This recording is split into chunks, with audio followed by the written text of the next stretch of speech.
আজকের যে আলোচনা ব্যাংকিং খাতের বিপর্যয়কে কেন গুরুত্বের সাথে সমাধান করা দরকার, কারণ এটা সমাধান না হলে অর্থনৈতিক ধসও কিন্তু অতিক্রম করা যাবে না।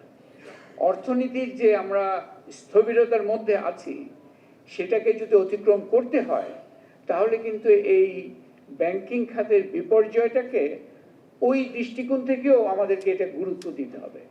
অনেক ধরনের সংকট আছে আমাদের বাংলাদেশে, কিন্তু আজকে কোনগুলোতে গুরুত্বের সাথে এই মুহূর্তে নজর দেওয়া দরকার সেখানে এই একটা বিষয় খুব জোরালোভাবে আমাদের বলা দরকার।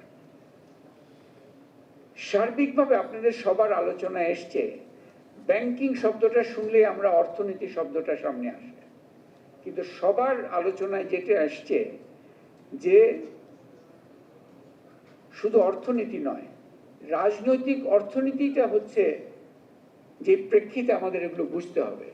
একজন বললেন পলিটিক্যাল ইঞ্জিনিয়ার, উনি হরর মুভির কথা বলেছেন আমাদের কিনোট স্পিকার। এই যে রাজনৈতিক অর্থনৈতিক দৃষ্টিকোণ ছাড়া এই পুরো বিষয় থেকে পরিত্রাণের কোনো উপায় নেই। বাংলাদেশ যে এই একটা দুরবস্থার মধ্যে পড়েছিল, এখন উত্তরণের চেষ্টায় আছে। এখানে রাজনৈতিক অর্থনৈতিক দৃষ্টিভঙ্গিটা না আনলে কিন্তু আমাদের এখান থেকে উত্তরণ নেই। এটা এক্সপার্টসদের দরকার, অবশ্যই এক্সপার্টসদের পরামর্শ নিতে হবে, কিন্তু সার্বিক বিচারে এটা কিন্তু একটা রাজনৈতিক অর্থনীতির বিষয়।